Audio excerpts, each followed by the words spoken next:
Computadores são importantes para o mundo moderno. Mas eu claramente não precisava ter dito isso, a não ser que você viva embaixo de uma caverna. Você está vendo esse vídeo em um computador, seja em uma versão miniatura de computador, que são celulares, ou talvez um computador como esse Asus ZenBook 17 Fold OLED. Além disso, você usa computadores diariamente, desde conversar com amigos, marcar médicos ou pedir aquele lanche no meio da noite que com certeza você não precisava ter pedido. Orgulho do Nutri. O acesso à parte do mundo moderno depende de computadores, e tudo isso só é possível graças à física quântica. Computadores só podem ser pequenos e práticos como eles são graças ao nosso entendimento dos blocos básicos da matéria, que são os átomos e os elétrons, e também como eles se comportam. Então, nesse vídeo, nós vamos fazer uma viagem para dentro do computador e entender como ele funciona e o porquê de, no fim da história, todo computador depender da física quântica para funcionar. Mas primeiro, o que exatamente um computador faz? Sim, você pode usar um computador para ver vídeos, mandar mensagens ou usar diversos aplicativos diferentes. Mas o que está por trás disso tudo? A resposta é matemática e lógica. Um computador é uma máquina de computar, de fazer contas. Assistir um vídeo no seu computador é fazer ele calcular quais partes da tela ele tem que acender para te mostrar as imagens corretas.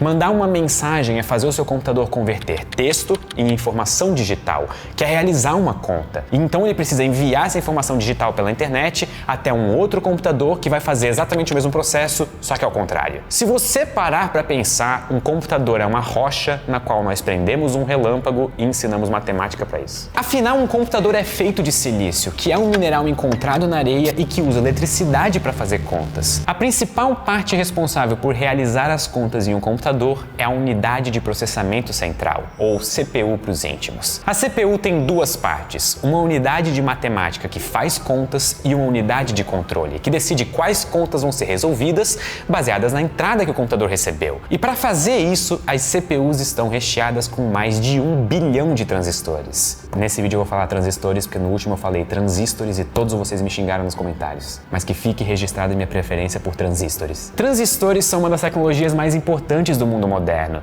Se a CPU é o cérebro do nosso computador, os transistores são os neurônios. Tanto é que transistores são uma das tecnologias mais bem desenvolvidas que existem hoje. Transistores atuais são extremamente pequenos, tendo de 10 a 20 átomos de comprimento. E sim, eu estou realmente falando em átomos de comprimento. Isso porque ser capaz de colocar mais e mais transistores em um espaço cada vez menor é muito valioso. A propriedade-chave de transistores é a capacidade de uma corrente elétrica controlar outra corrente elétrica. A corrente que controla se o transistor está ligado ou desligado é a corrente de controle. E a entrada dessa corrente é a base do transistor. Se o transistor está ligado, ele permite a passagem de corrente elétrica. Se ele está desligado, ele não permite. A mágica acontece quando nós usamos transistores para controlar outros transistores. Por exemplo, nós podemos colocar 2 transistores em sequência. Essa configuração só permite a passagem de corrente elétrica se a base dos 2 transistores tiver corrente elétrica ao mesmo tempo. Caso um dos 2 esteja desligado, ele resiste à passagem de corrente. E essa configuração de transistores obedece à mesma regra do operador lógico E, ou em inglês AND. Só existe corrente no circuito se um transistor tem corrente elétrica e o outro também. Com só 2 transistores, nós recriamos uma regra da lógica que é utilizada por nós próprios seres humanos. Então, com 1 bilhão de transistores, nós podemos fazer muito, mas muito mais coisa. E a chave para o funcionamento desses transistores são um material que depende intimamente da física quântica, que são os semicondutores à base de silício. Normalmente, o silício sozinho resiste à passagem de corrente elétrica, mas os semicondutores não são só silício. Eles são silício temperado, ou seja, eles têm gosto de curry. E esse tempero faz com que o semicondutor acumule cargas elétricas positivas ou negativas, dependendo do tipo de tempero. Curry, sal. O fósforo gera o acúmulo de cargas negativas e o boro de cargas positivas. E o tipo de carga que o semicondutor acumula dá um nome para ele. N de negativo e P de positivo. E os semicondutores do tipo P e N conduzem eletricidade, mas a real mágica deles acontece quando combinamos os tipos N e P juntos. Então bora, mão na massa, nós vamos fazer a junção de um N com um P e tentar passar uma corrente elétrica. O que vai acontecer? Correntes elétricas são feitas de elétrons, que têm cargas negativas. Se essas cargas negativas entram no semicondutor pelo lado P, lembrando que P é positivo, as cargas se anulam e o semicondutor P vira um isolante. Então a corrente elétrica precisa entrar pelo lado N, que é o lado negativo, para passar. Ou seja, esse semicondutor só permite passagem de corrente elétrica em um sentido, e não nos dois. O nome dessa tecnologia é diodo. E os diodos que emitem luz são chamados de LEDs, que literalmente vem do inglês diodo emissor de luz. Um transistor é bem parecido. Tudo que nós precisamos é adicionar mais um semicondutor e fazer uma junção NP-N. Nessa configuração é impossível de passar corrente elétrica diretamente. Quando os elétrons chegarem na região P, que tem as cargas positivas, as cargas se anulam e tudo vira um isolante. Então o truque para passar corrente elétrica é adicionar uma segunda corrente elétrica conectada na região P, que inunda essa região com ainda mais elétrons. E esse número de elétrons tem que ser o suficiente para sobrar carga negativa depois de as cargas positivas serem neutralizadas.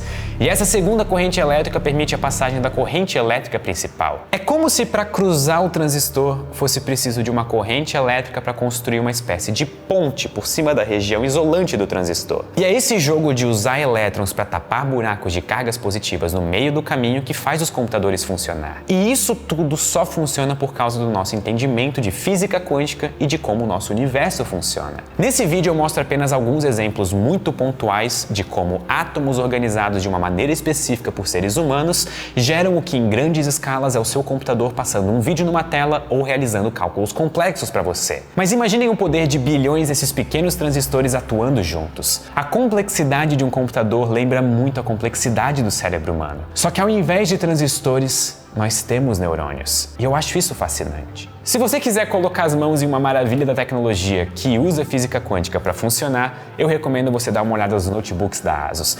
Principalmente essa novidade, que é o ASUS ZenBook 17 Fold OLED. Ele é o maior notebook com tela OLED dobrável do mundo, e o tanto de coisas que você pode fazer com ele é incrível. Ele é uma plataforma Intel Evo, equipada com processador Intel Core i7 de 12ª geração. E isso faz você ter o poder computacional que seres humanos vivendo 10 anos atrás simplesmente invejariam. Dá para fazer qualquer coisa sem ficar na mão. Mas isso não é tudo. A ASUS tem uma linha completa de notebooks com tela OLED e você consegue encontrar o que mais se encaixa com as suas necessidades usando o link que está aqui na descrição. Essas máquinas trazem toda a performance dos notebooks ASUS junto da tecnologia das telas OLED, que reproduzem as cores da forma precisa e realista. Não importa se você vai trabalhar pesado ou se você só quer um computador para o seu dia a dia, a tela OLED vai fazer a sua experiência ser única. Muito obrigado! E até a próxima.